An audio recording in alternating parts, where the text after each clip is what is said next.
His brother's last breath came with a promise he never expected. Then came the knock. She was taller than any woman he'd seen. Her first words weren't a plea but a vow. "I'm your wife now." The knock came just before dusk, when the sun bled low across the plains and shadows stretched long like sorrow over the dust.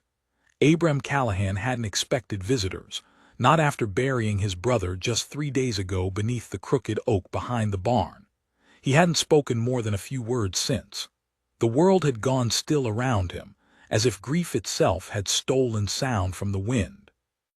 The second knock was heavier, not urgent, but solid, like someone knocking not just on wood, but on the door to something they already believed was theirs. Abram stood from the kitchen table, his knees stiff, his chest hollow. The shovel still leaned by the door, dried with the earth that had covered Isaac's grave. He hesitated, then unlatched the door and pulled it open. She filled the frame.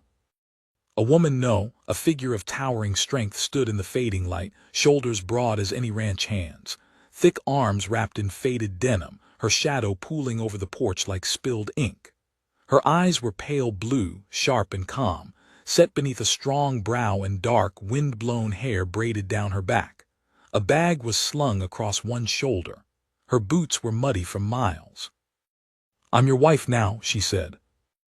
Abram blinked. For a moment he thought grief had finally broken something loose in his mind. He'd barely managed a life on his own, barely managed to keep Isaac alive toward the end, and now here stood this mountain of a woman speaking in vows. "Name S. Marigold," she added after a breath, voice low and sure. "Your brother sent for me." He didn't move. The silence stretched long between them. "I got the letter," she said. "He said he was dying, said he wanted to make sure you weren't alone after." Abram's fingers curled slightly around the doorframe. The wind stirred behind her, brushing the dust off the porch, and for a moment all he could think of was Isaac's face in those last hours. How he'd gripped Abram's wrist with what little strength he had left and whispered, "You won't make it alone. She's common. Let her in." He hadn't understood what that meant. Isaac had been slipping in and out of sense toward the end. Abram had figured he meant some widow from town to stop by, bring a pie, say a prayer. Not this. "I came as fast as I could," she added, eyes narrowing slightly, as if preparing herself to be turned away. "You want proof." "No," Abram said hoarsely, stepping back. "Come in." She ducked beneath the frame and stepped inside, her head brushing the top beam, the scent of dust, leather, and pine following her like a second shadow. She moved with the kind of grace that didn't match her size, steady, deliberate, like someone who knew exactly how to carry weight and not just her own. The cabin felt smaller suddenly, cramped. Abram watched her set her bag by the hearth without a word, then glance around the room. "Didn't think you'd actually want me," she said quietly. "I didn't know you were real," he replied. They stared at each other. Something fragile passed between them, unsaid but understood. Neither of them had asked for this. But here they were. Marigold rolled up her sleeves and walked to the stove like she'd done it 1,000 times. She opened it, checked the firebox, then grabbed a log from the stack beside it. The way she moved, it was clear she wasn't used to sitting still. "You hungry?" she asked. He was, but he nodded.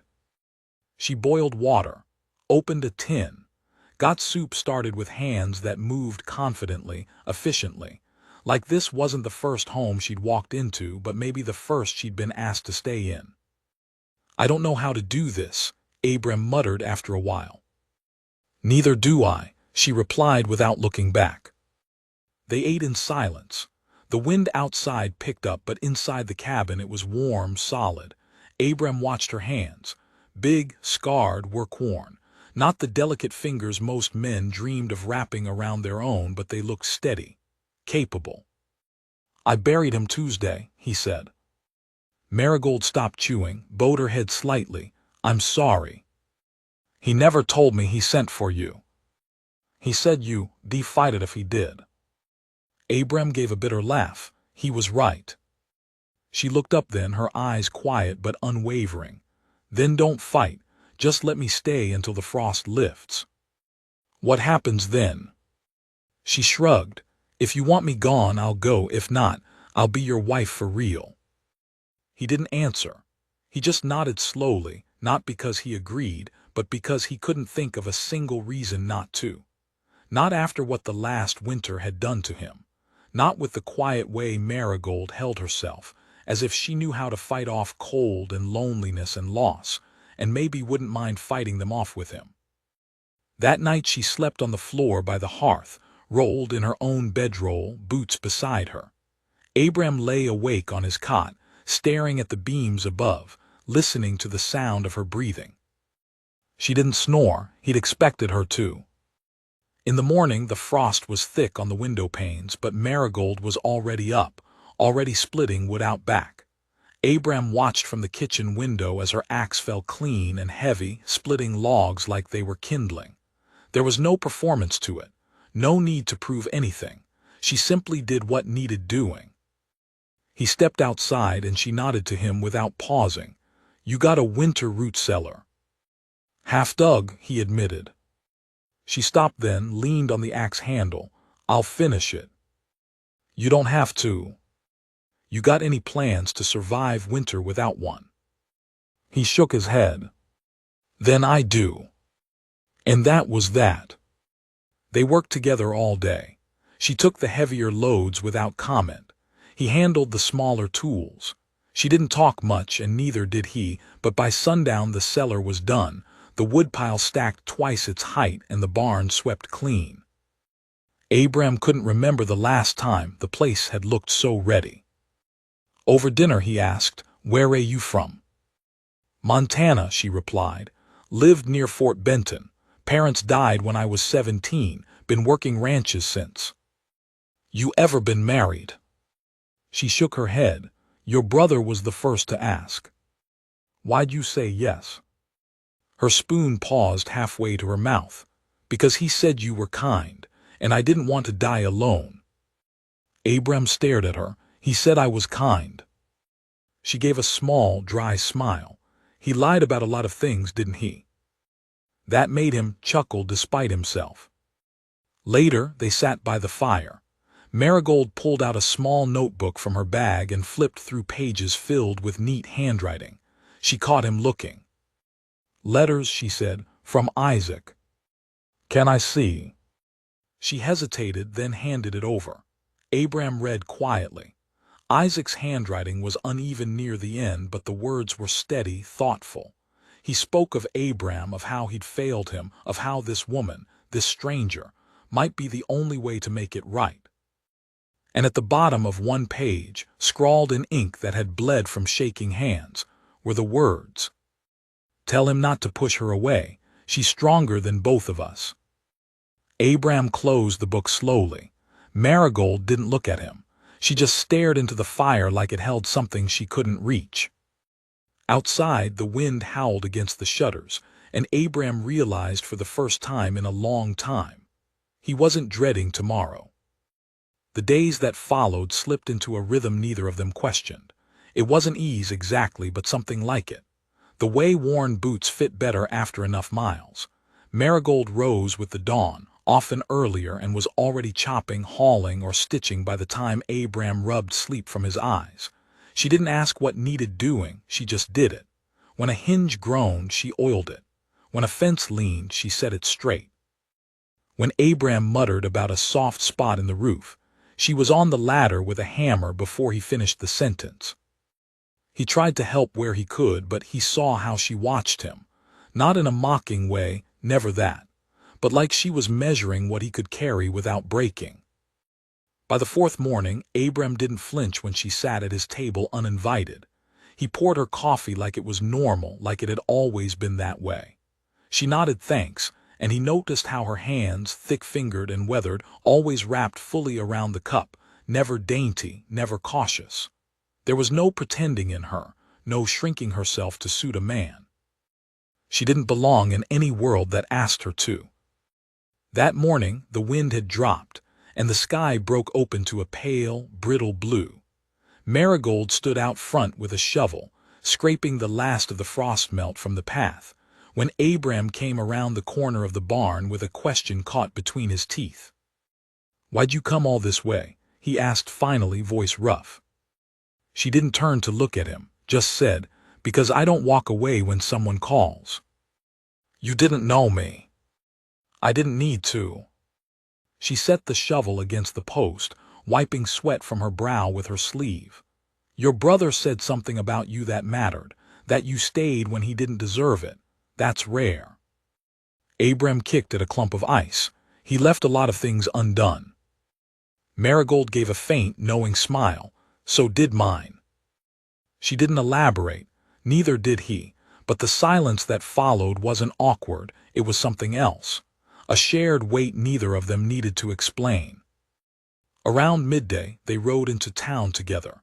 Abram needed nails, flour, and a new axe head. Marigold rode behind him on a borrowed mule, silent, hands steady on the reins, eyes scanning every face that turned toward them. And they all turned. Hickory Bend wasn't the sort of place to welcome new folks without a dozen questions, and Marigold wasn't the sort of person to arrive unnoticed. As they tied their mounts near the general store, heads turned like weather vanes.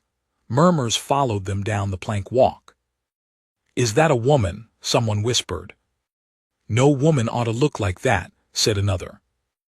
Marigold ignored them.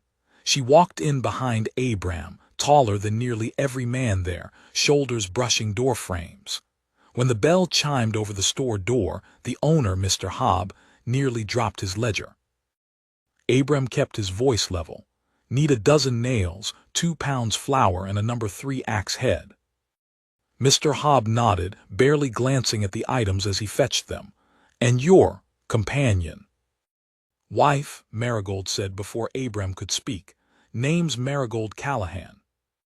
You could have heard a pin drop. Hobb blinked, then smiled with the kind of politeness that came with discomfort.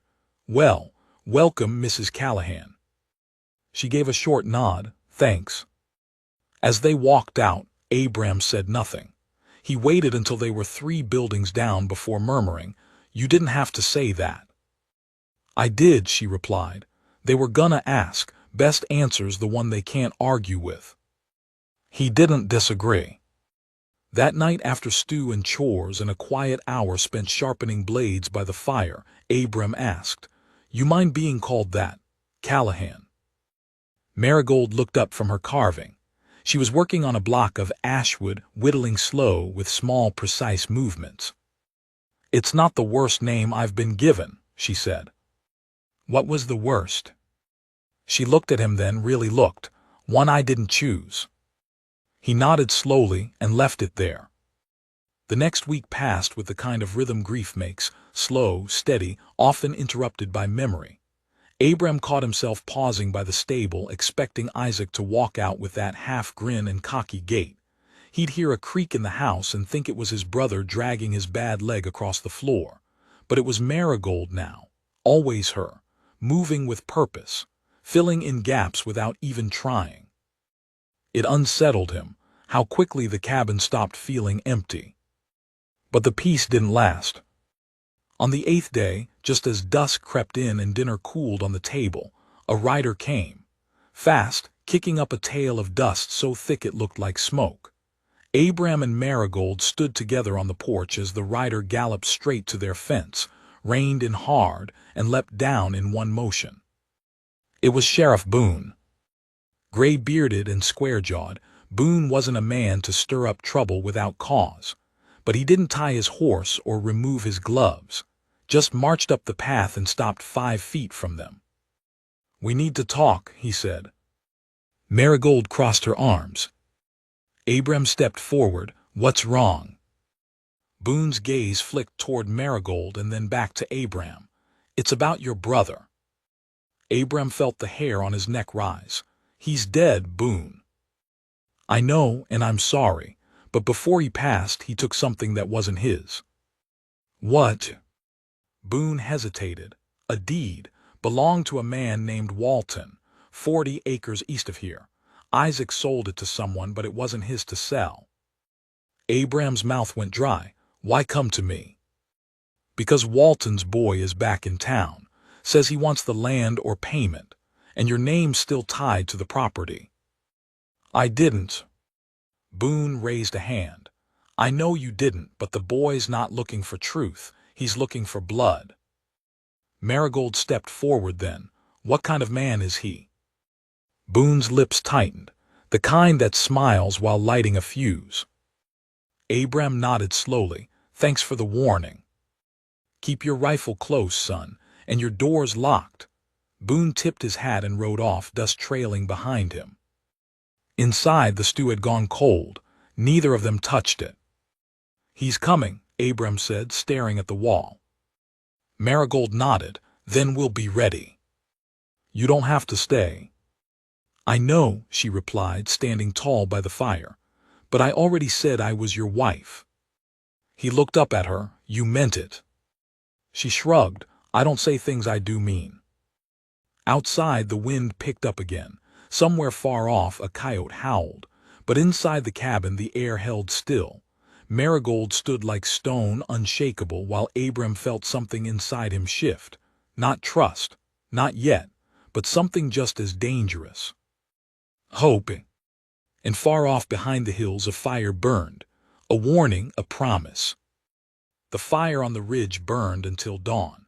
Abraham didn't sleep. Neither did Marigold. They took turns watching the hills through the front window, rifles within reach, the quiet between them no longer awkward but thick with the weight of what was coming. Abraham had seen the Walton boy once, years back. Reuben Walton, mean-eyed and lean, with a mouth too fast and fists too fast to follow. Isaac had never gotten along with him. Now he understood why. Marigold didn't speak much that night. She simply moved with calm intention, oiling hinges, checking locks, preparing the rifle with measured care. At one point she disappeared out back. When she returned, her hands were dusted with clay and ash. Pitched the fire low, she said. Made it look like we're sleeping, but we'll watch from the barn. They come, they won't expect us ready. Abraham nodded, the realization settling in deeper. She wasn't just strong. She was clever, practical, the kind of person you wanted next to you when things fell apart. They crouched in the loft of the barn for hours, breath visible in the cold, horses restless below. The view from the slats gave them just enough of the cabin's front and the trail beyond. Abraham found himself glancing at her more than once, not to say anything, but because she seemed so still, so focused. Not like someone waiting for danger, but someone who had already met it before and knew how it moved. When dawn came without incident, Marigold shifted slightly, cracking her back. Nothing, he whispered. She shook her head. Not yet. They came down from the loft and walked the perimeter. No hoofprints, no broken branches, nothing disturbed. But that didn't mean they were safe. It meant the Walton boy was waiting for something, a better angle, a weaker moment. Marigold leaned on the fence, gazing toward the eastern ridge. He'll wait until he thinks we're soft again. Then we won't be. She looked at him, her expression unreadable. You ever kill a man, Abraham? He hesitated. No. She nodded as if she already knew. Let's hope we don't start this week. They kept busy that day. There was still work to do, and neither of them liked the taste of idleness. Abraham repaired the feed trough. Marigold salted meat for the coming winter. When he looked over, she was wrist-deep in salt, eyes steady, lips pressed in a thin line. You always this calm? He asked. She glanced up. You ever seen a fire jump fences? Yeah. That's what panic does, makes things worse. That night Abraham didn't light a lamp. They ate by the firelight, quiet and alert. Marigold set a kettle on for tea, her own blend from a pouch she'd kept in her bag. Mint, a little sage, dried apple skin, she explained. Good for sleep. He drank it without comment. It was bitter, but comforting in a way he couldn't explain, like medicine that knew what it was doing. They didn't sleep in the loft that night, too tired, too worn, but they kept the rifle between them just in case. Abram stared at the ceiling for a long time, his thoughts loud in the stillness. "You believe in God?" he asked softly. Marigold didn't move. "Yes." "Even after all this?" She turned her head slightly. "Especially after all this." He didn't reply, just let her words settle into the silence. By morning the first threat arrived. It was Walton. It was a note, tied to their front gate with twine stiff with dew. Abram saw it first and pulled it free with a slow hand. The handwriting was sharp and uneven. "You got 3 days to give it back, or I take what's mine. R.W." He passed it to Marigold without a word. She read it once, then again. "He wants the land," she muttered, "but he won't stop there." "No." Marigold folded the note and tucked it in her pocket. "Let's see what we're working with." They walked the property together. Abram hadn't walked the boundaries in weeks, not since before Isaac passed. It stretched long and lean, past the cornfield, across the dry creek bed, then up the ridge toward a thicket of old pines. Isaac had let some fences rot. One post leaned like a drunk man. Marigold saw it, nodded, and marked it with a strip of cloth from her sleeve. "We'll reinforce here first," she said. They spent the day driving stakes, tightening wire, hammering boards.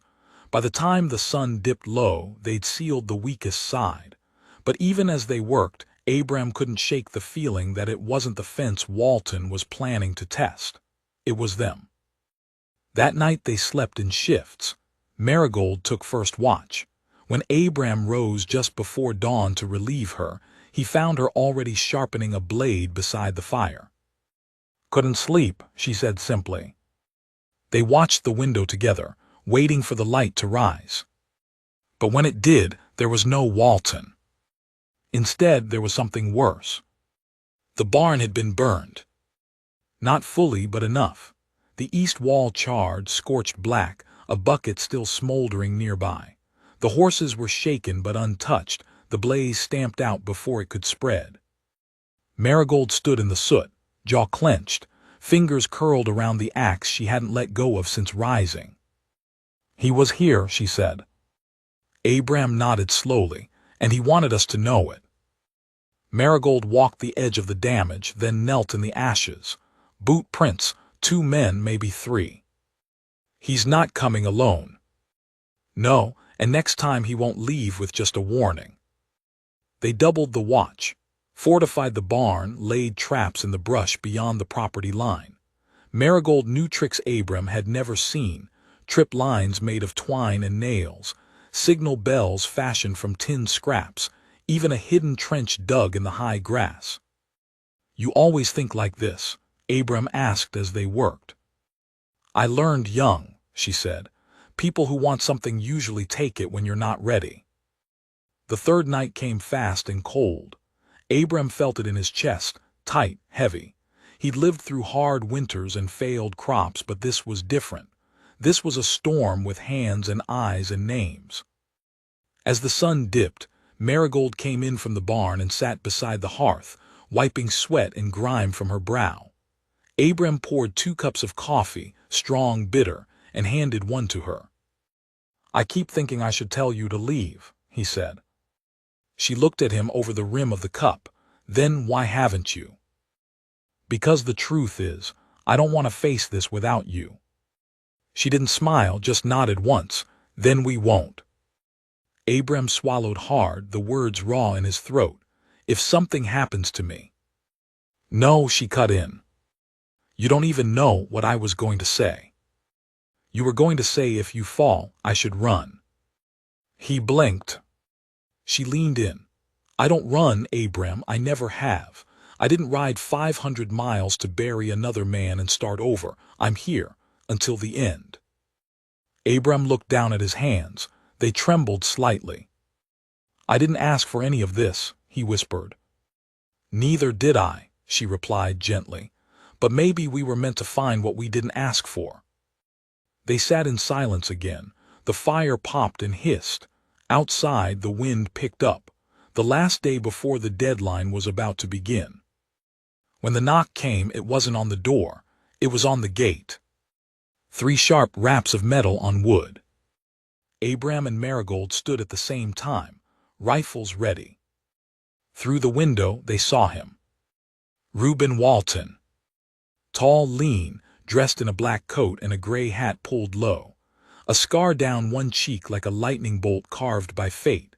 Behind him, 2 men stood with rifles and hollow eyes. He didn't speak, just waited. Marigold stepped to the door, looked at Abram. "You ready?" she asked. He nodded. They stepped out together. The morning sun hadn't yet cleared the ridge, and frost still clung to the blades of grass when Abram and Marigold stepped out to face the man who'd set fire to their barn and sent threats laced in ink and smoke. Reuben Walton stood like he'd been carved from iron, hands resting casually on the ivory grip of a revolver that wasn't quite holstered. His men flanked him, their eyes dead and cold, rifles hanging loose but ready. Abram didn't speak.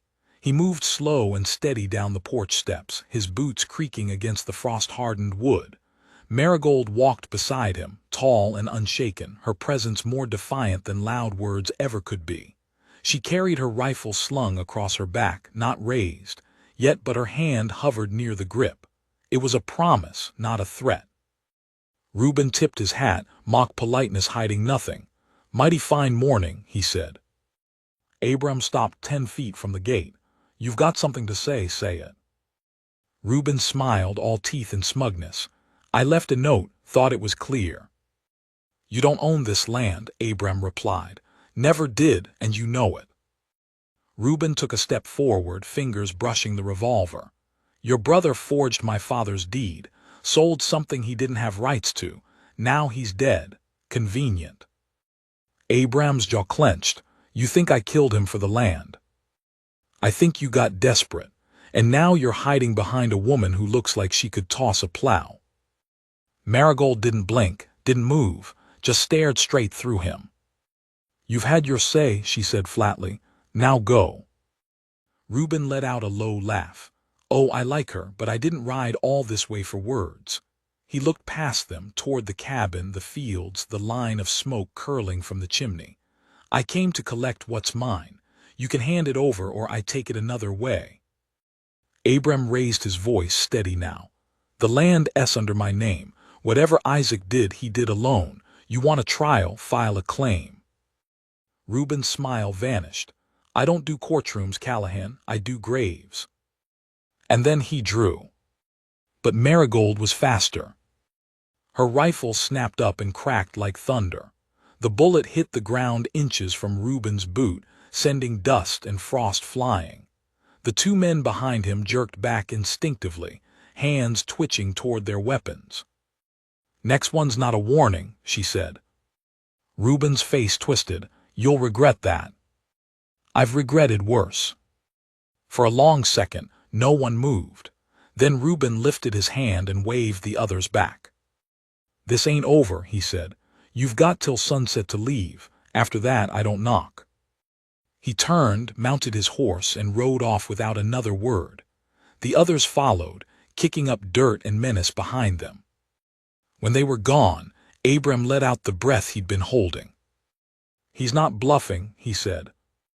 "No," Marigold replied. "He's setting up." They moved fast. No time for panic, just action. Marigold climbed the ridge behind the house and scouted the tree line. She returned with news, hoofprints, fresh ones, circling wide, looking for a blind spot. "They'll wait until dark," she said. "Want to come when we're half asleep." "So we don't sleep." "Right." Abram fortified the cabin, barricaded the windows, reinforced the doors with boards and furniture. Marigold set tripwires at the fence line, scattered nails beneath the porch, placed bottles on posts where wind wouldn't knock them, but a man would. By afternoon, the sky darkened with clouds. Not storm clouds, just that low gray ceiling that felt like a weight pressing the light out of the world. The air turned colder. The wind shifted west. "They'll come from that side," Marigold muttered, eyes scanning the hills. "How do you know?" It's where I'd come from. Inside, the fire crackled, casting long shadows on the walls. Abram checked the rifles again, counted bullets. His hands didn't tremble now. He felt different, more grounded, like her strength had seeped into him without asking. Marigold stepped close, not too close, just enough. If this goes wrong. No, he said. Listen to me. He turned to her. Her face was calm, but her eyes held a storm. If this goes wrong, you get out, through the back. There's a trail that leads down the hollow. Follow the creek west until you hit the mill road. Someone'll find you. I'm not leaving you. You will if you want to live. He shook his head. I didn't ask for you. I didn't want this. But now you're here, and I'm not letting another person I care about get buried because I stood back. She didn't argue. Didn't need to. They stood in silence as the sun fell behind the hills.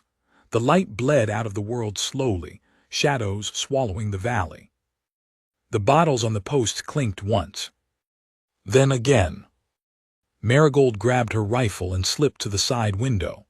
Abram crouched by the front, peeking through a slat. 3 figures moved through the dusk, slow, calculated. One carried a torch, its flame bobbing like a serpent's tongue. Now, Abram whispered. No, she murmured, let them come closer. The torch flicked toward the barn. The men split, one heading around the right flank, the other left. Reuben stayed in the middle. Marigold moved to the back, covered the rear window. Abram tracked the torchlight, heart pounding. Then, without warning, the left side bottle shattered. Movement fast. Now, she said. Abram kicked the front door open and fired once into the air. Stop. The torch dropped. The man on the left turned toward him, eyes wide. A crack from the back, Marigold's rifle, one down. Another shot, Abram's, missed. The last man turned to run. Marigold cut him off. She stepped out from behind the shed, barrel level, steady as ever. Don't, she said. He froze. Reuben emerged from the tree line, rifle up, fury in every line of his face. But he didn't fire. Abram stepped forward. Enough. You think this is enough, Reuben hissed. You think one night stops what's mine. He raised his rifle. And Marigold shot him. Not in the chest. Not in the head. But in the leg.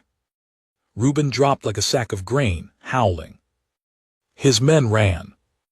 She walked up to him, rifle still aimed.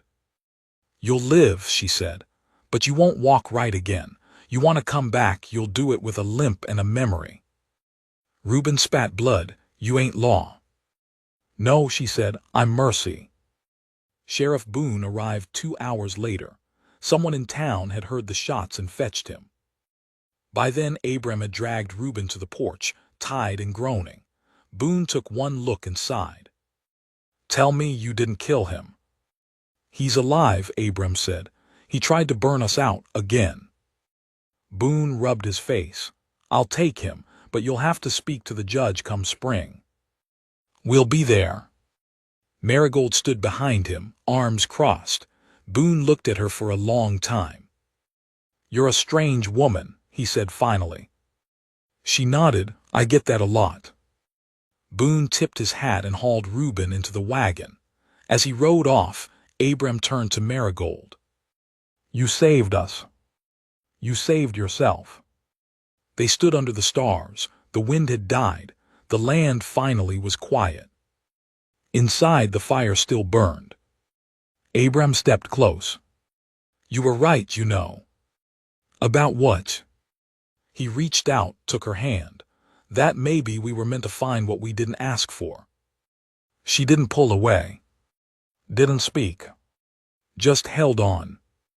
The weeks that followed weren't quiet, but they were healing. After Reuben was hauled off to the county seat, word spread fast across Hickory Bend and beyond. Some folks nodded quietly when they passed Abram in town, murmuring words like brave or fool beneath their breath. Others looked twice at Marigold. their eyes lingering not with pity but with a kind of wary respect. She had faced down 3 armed men and didn't flinch. She had bled nothing and broken no laws, yet she delivered justice before the sheriff even saddled his horse. People remembered things like that. But Marigold didn't talk about it. Not once. She moved through each day as though none of it had happened, chopping wood, preparing the root cellar, teaching Abram how to set traps in the high grass or how to tell when a snowline was going to break early. She didn't boast, didn't sulk, didn't speak of Reuben at all. Abram noticed. He noticed everything now. He noticed the way she stood still in the early mornings, just watching the horizon, like she was listening for something only she could hear. He noticed how her hand hovered over her hip, even inside the cabin when something clattered too loudly. He noticed how she never let herself sit with her back to a window. One night as they sat by the fire, silence stretching easy between them, Abram finally asked, "You've been running long." She didn't look away from the flames. Not running, watching. Watching for what? She was quiet for a long time. Then she said, "For whoever's next." He waited, but she didn't add more. Instead, she stirred the embers with the iron poker and said, "Some people carry bad luck like a coat. Keeps following no matter how many times you burn it." Abram leaned forward, elbows on his knees. "You think that's what you are, bad luck?" She turned to him slowly, face calm but firm. "You don't get 3 winters of ranching work while living in a wagon unless you've been turned away more than you've been taken in." He looked down at his hands, the calluses, the lines carved from years of effort. "You're not bad luck, Marigold." She didn't answer, but her eyes softened just a little. After that night, something shifted between them. They didn't talk about it, didn't name it, but it was there. In the way they moved around each other, in how they handed off tools without speaking, in how their eyes met more often, longer each time. Winter came fast that year. The first snow swept in from the north, low and heavy, burying the ground in silence. The wind pushed against the cabin walls, howling like it remembered who had lived there and who had died. But inside, the hearth stayed warm and the shelves stayed full. Marigold had prepared for this, and Abram had followed her lead, learned from her in every step. They were surviving, but more than that, they were enduring. One morning, as the snow fell thick and slow, Abram woke early to find Marigold already dressed, coat buttoned, boots laced. She stood at the door, rifle in hand, staring out into the pale gray. "Something wrong?" he asked, still pulling his shirt over his head. "I saw something last night," she said. "A shape near the tree line, too big for a deer, too low for a man walking." Abram joined her at the window. All he saw were pines weighted with snow and the soft trail of animal prints.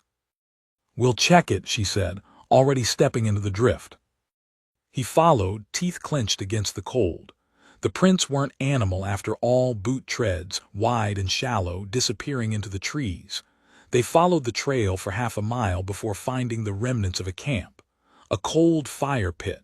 Some branches snapped clean, not from weather but from weight. "Someone was watching," she muttered. "Think it's Reuben's men." She shook her head. "He's in lockup, but that doesn't mean he didn't send word." They destroyed the camp, covered the prints, returned home faster than they'd left. That night, Marigold added another lock to the door. Another week passed without sign, then another. The wind turned cruel. The snow grew deeper. They rationed wood and canned beans and whatever meat Marigold had cured back in September. At night, they sat close to the fire, not touching, but near enough to feel the shared warmth. And then one morning, a letter arrived.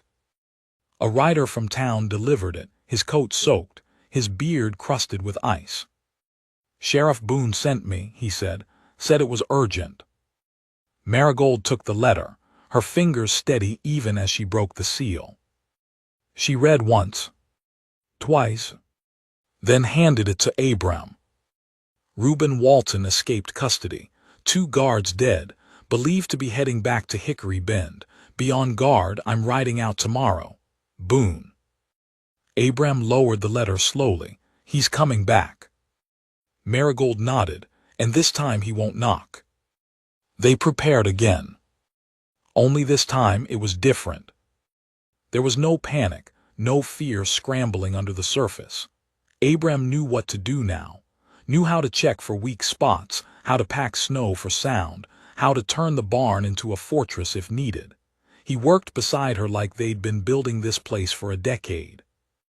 One night, as they hauled in the last load of wood, Abram stopped beside her. I keep thinking about what you said, about not choosing this life. Marigold didn't look at him, just stacked logs into the bin. He continued, I didn't choose it either. I didn't choose to bury my brother. I didn't choose to inherit a woman I didn't know. I didn't choose this cabin, this land, this fight, but it chose me, and maybe it chose you too. She glanced over then, her face unreadable. What are you saying? He stepped closer.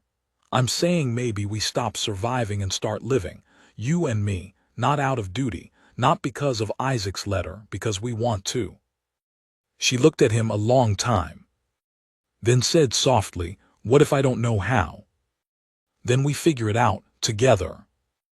The silence that followed was heavy, not with tension but with decision. She stepped back inside without a word, but that night she didn't unroll her bedroll by the hearth. She slept in the cot beside his, clothes not touching, but closer than ever before. The next day they built a second door. Stronger, braced, as if they both knew that whatever came next would test everything they'd built. And then 2 nights later, the wind shifted. Abram was sitting by the fire, reading the last of Isaac's letters when he heard it, a creak outside. Not wind, not animal. Wood under boots. He stood slowly. Marigold was already moving, rifle in hand, breath measured. They didn't speak. Didn't need to. They moved together, side by side, toward the front door. Abram peeked through the slat. A man stood just beyond the porch. Alone. Coat flapping in the wind. Face in shadow. Reuben, Abram whispered. Marigold stepped in front of him. He came alone, she said. Or wants us to think so. They waited. And then he spoke. I came to talk. Marigold's voice was calm but loud. Then talk from there. I was wrong, Reuben said. I burned your barn, I sent men. I threatened your lives, but I'm done fighting. I want to make peace. Abram narrowed his eyes. You killed 2 deputies. I didn't, Reuben said. They were dead when I got out. I didn't ask for blood. I just wanted what was mine. Marigold didn't flinch. It never was yours. Then let me prove it. Silence again. Then Reuben tossed something onto the porch. A rolled document bound with twine. The real deed, he said. My father signed it over to Isaac years ago. I didn't believe it. I thought it was forged. I was wrong. Why now? Abram asked. Reuben's voice cracked. Because I don't want to die in the snow. Because I got nothing left but shame. Because I've been running since I was a boy and I'm tired. Marigold opened the door slowly, rifle still raised. She stepped out, picked up the document, unrolled it. Signed. Sealed. Real. She looked back at Abram. Then at Reuben. Leave your weapons, come in. He hesitated, but obeyed. He left his gun on the post and stepped inside. The door shut behind Reuben Walton with a groan that echoed longer than it should have. The wind caught it, howling like a warning just a moment too late. Abram stood at the edge of the firelight, arms crossed over his chest, his eyes never leaving the man who had nearly burned his life down. Marigold moved slow and careful, circling the room once as if checking that every shadow was still where it ought to be. Reuben stood in the center, coat damp from frost, cheeks hollow with exhaustion, but his eyes still burned with something fierce, even if it wasn't the same fire that had brought him here the first time. "Put the deed on the table," Marigold said. Reuben obeyed, unrolling the parchment like it weighed more than it should. Abram stepped forward, his boots heavy on the floorboards.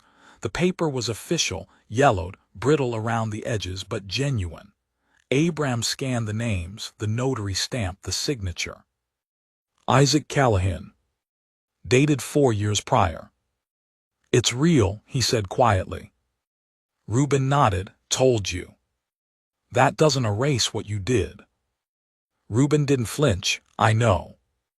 He moved to the far wall and leaned against it, as far from the hearth as he could manage. He didn't sit, didn't ask to, just stood there, arms crossed, jaw tight. Marigold moved behind Abram, the rifle still within arm's reach but pointed downward. She didn't trust him, not entirely, and made no effort to hide it. Abram didn't either, but the snowstorm pressing against the windows reminded him that sometimes the enemy you know is still a man, hungry, tired, worn thin by bad choices and worse years. "I ain't come here to fight," Reuben said again. "Why now?" Abram asked. "Why not last time?" Reuben looked down at his boots. "'Cause I wasn't done being angry. And now?" Reuben swallowed hard. "Now I'm scared." The fire cracked. The wind hissed through the gaps in the logs. "Scared of what?" Marigold asked. Reuben lifted his eyes. "Of dyin' alone. Of meetin' God with no good left in me. Of spendin' my last breath thinkin' I spent every other one wrong."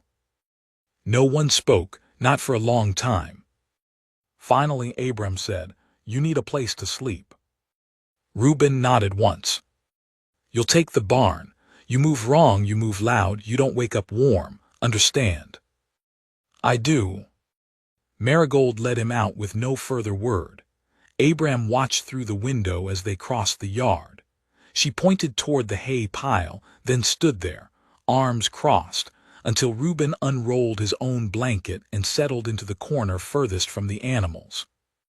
She returned 10 minutes later, brushing snow from her shoulders. "You believe him?" Abram asked. "I don't have to," she said. "Snow's too deep to bury a body clean, not tonight." They didn't speak of it again that evening. Instead, Abram read one of Isaac's old journals. Marigold whittled another animal, a fox this time. Her hands moved slower than usual, less precise. Something in her had tightened, not in fear, but in alertness. Abram saw it in the way she kept glancing toward the window. She was waiting. For what, he didn't ask. He was waiting, too. The next morning broke red and gold, the kind of dawn that meant hard cold all day. Reuben didn't knock. He was already splitting wood when Abram stepped onto the porch. Shirt sleeves rolled, cheeks flushed from effort, hands chapped raw. "I owe you," he said. "I didn't say you could work. You didn't say I couldn't." Abram studied him. "Keep stacking." They ate breakfast in silence, Marigold at the stove, Abram reading, Reuben sitting on the floor near the fire like he didn't trust himself with furniture. He didn't ask for coffee, didn't speak unless spoken to, just sat there with the quiet patience of a man carrying more than guilt. Maybe grief too, maybe something worse. After the plates were cleared, Reuben said, "Your brother wrote me once." Abram looked up. "What?" 2 years ago, said he messed up, said he owed me something, promised he'd fix it, never heard back after. Abram rubbed his forehead. That was when he got sick. He wrote a lot of letters after the fever took his legs. "He ever talk about me?" Abram thought for a moment. "Not much, not kindly." Reuben smiled, a bitter twist. Didn't deserve kindness. Marigold set a kettle on. "He said one thing before he passed, told Abram not to push me away, said I was stronger than both of them."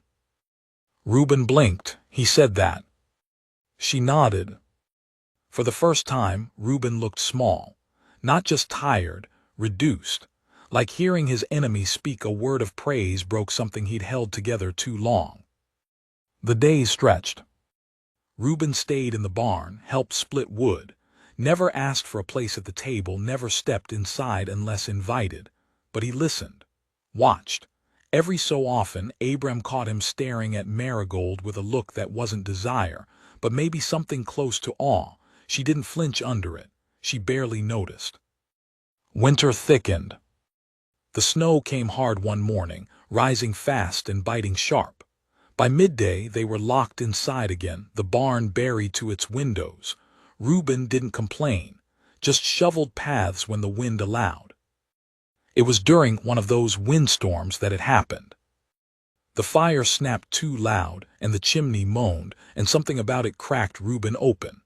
He was seated at the table, uninvited but tolerated now, hands wrapped around a tin cup of weak broth. Marigold sat across from him, sharpening her blade. "I ever tell you what happened to my brother?" he asked. Abram looked up. "No," he said. Reuben exhaled slow. "He was younger, sickly. My ma died birthing him, and my pa never looked at him right after, called him cursed. One winter, real bad one, pa locked him in the feed room because he thought he was bad luck." He paused. "Didn't come out." Marigold stopped her blade. "I found him 2 days too late," Reuben said. "Frozen stiff, clutching, a wooden horse. I carved him when he turned 5. No one spoke. I swore I'd never let someone I cared about freeze again, but I did, over and over, pushed every good thing away, because Bane alone hurts less than Lawson, M. Marigold said quietly, "Being alone just hurts slower, that's all." Reuben nodded. "I know that now." Abram leaned forward. "Why are you telling us this?" Reuben looked him in the eye. "Because if I die, I want someone to know I tried to make it right." The next day brought no storm. Just silence. Marigold stood out back, watching the sky, when Abram stepped beside her. "He's not staying," he said. "No," she agreed. "But he's not the same man who burned our barn." "No." They stood quietly for a moment. "He said you were stronger than both of us," Abram said softly. Marigold looked at him. "I'm only strong because no one ever offered to carry the weight with me." He reached out, took her hand again. "I'm offering now." And this time she didn't hesitate. That night they let Reuben sit at the table. No ceremony, no toast, just 3 bowls, 3 spoons, and a fire that warmed them all. But when Abram lay down to sleep, he couldn't. The cabin creaked in a way it hadn't before.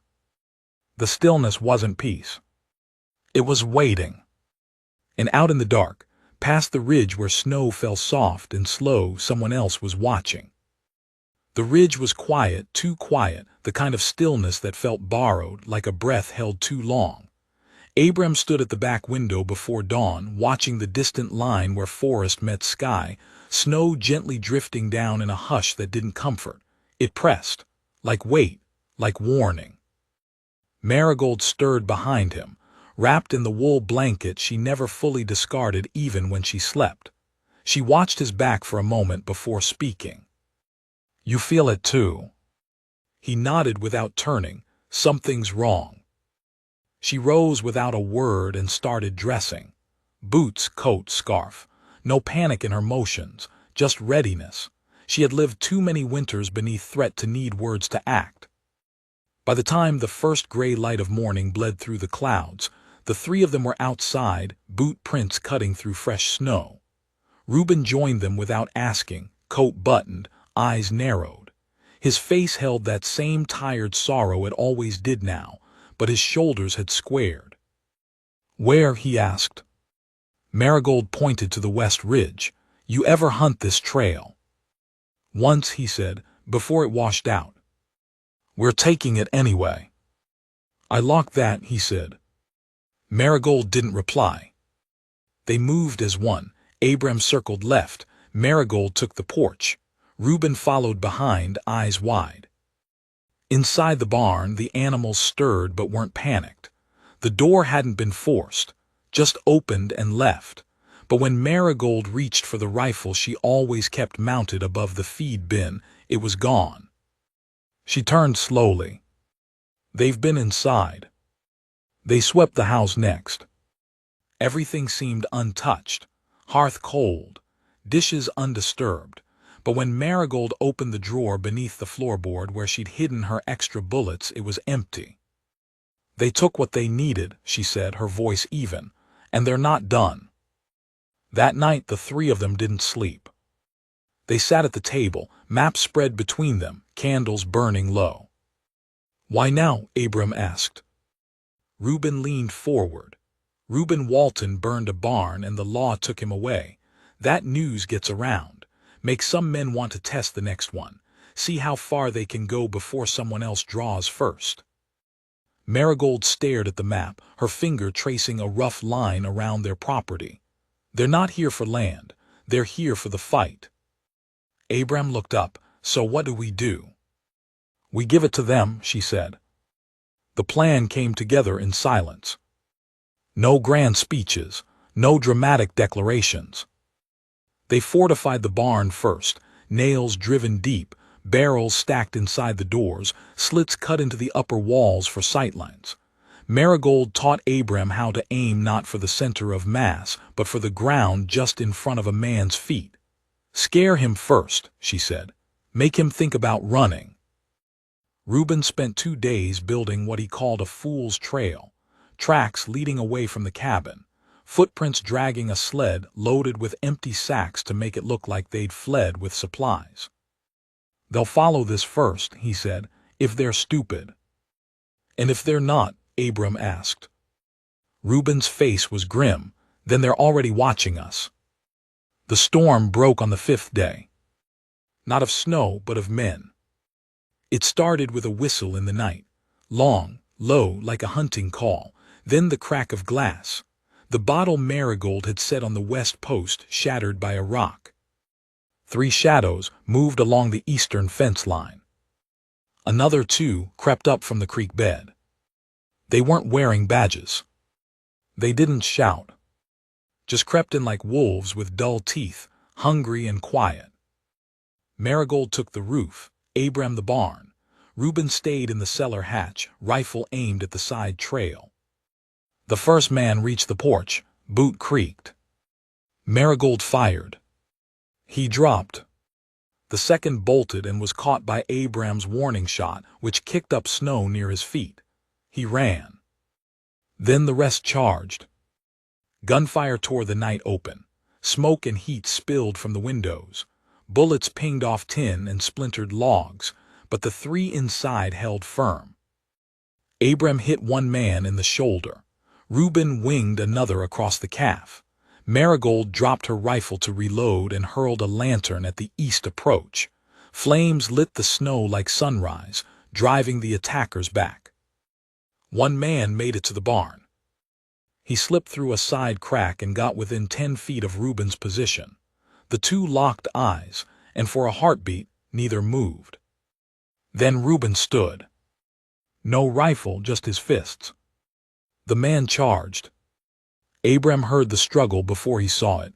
Wood cracking, flesh hitting flesh, a grunt of pain. By the time Abram reached the hatch, Reuben was on the floor, bleeding from the mouth, but the other man was unconscious beside him. Marigold swept through the final clearing with practiced aim. The last 2 men turned and fled into the dark, rifles clattering behind them. When silence returned, it wasn't peace. It was exhaustion. Abram slumped against the barn wall, breathing hard, ears ringing.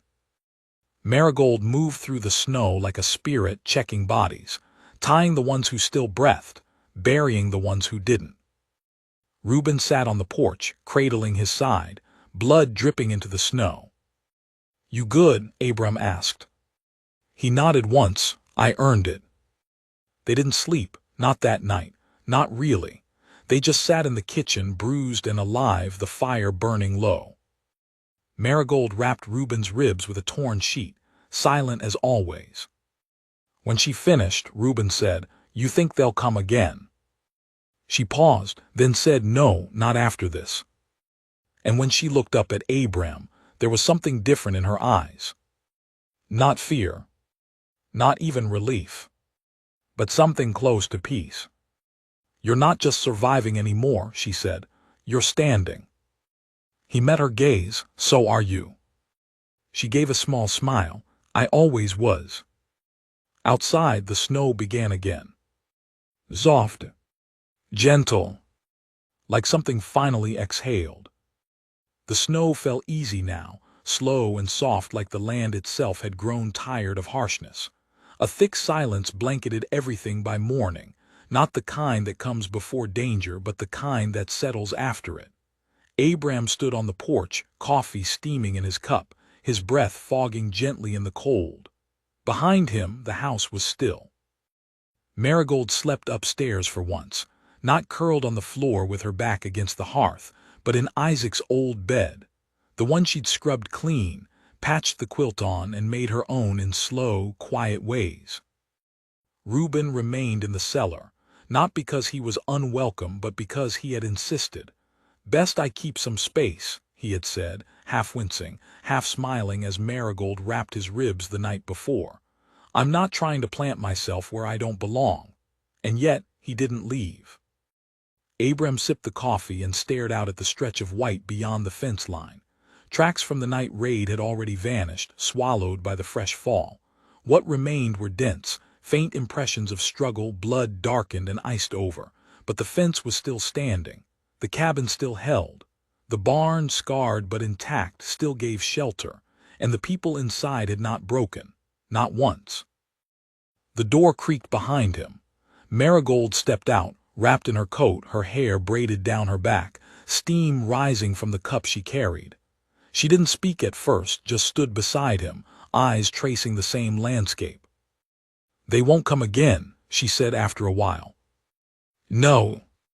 You believe that? He nodded slowly. They came to take something that wasn't theirs. What they found was something they didn't expect. She turned her head slightly. And what's that? Abram smiled faintly. A woman with fire in her blood and a man who finally stopped running. Marigold looked at him for a long time. Her expression didn't change, but her hand found his, and they stood that way as the morning light spilled over the ridge, painting the snow in gold.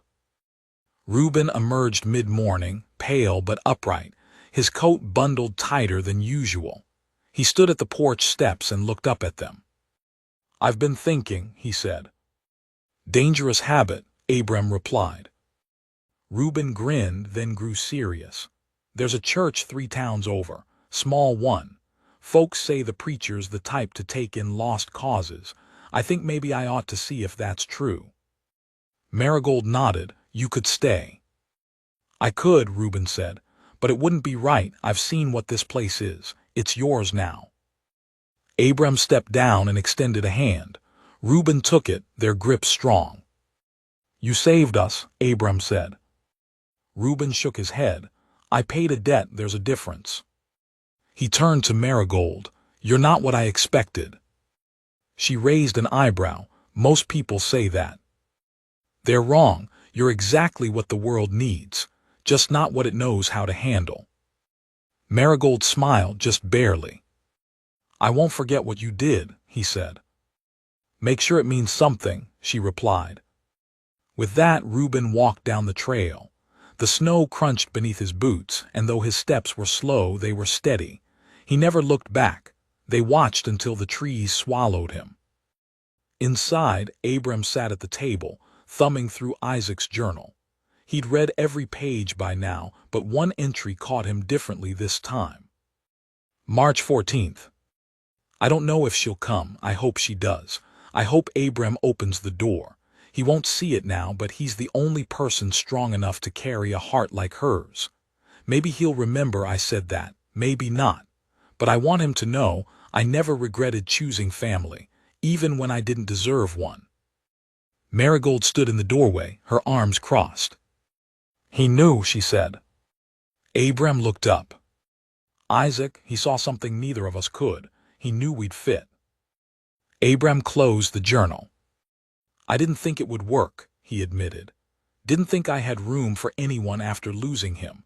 Thought I was too worn, too bitter. Then you showed up with that coat and that rifle and said, "I'm your wife now," like it was a truth and not a decision. Marigold walked toward him slowly, each step deliberate. She stood behind his chair and rested a hand on his shoulder. "I didn't say it to be clever," she murmured. "I said it because I meant it." He looked up, and for the first time he saw it, truly saw it. All the pain she carried, the roads she'd walked alone, the doors that had slammed in her face, the hands that hadn't reached back. And still she stood tall. Still she loved in her own quiet way. Not with flowers or songs, but with action, with presence, with the simple refusal to leave. "I'm not good at saying the right thing," he said. "You don't have to." He stood, reached for her hand, and placed something small into her palm. A ring. Simple, worn, his mother's. "I know it ain't much," he said, "but I'd like to try again, proper this time, not just inherited, not just surviving, chosen." Marigold stared at the ring for a long time, then slipped it on without a word.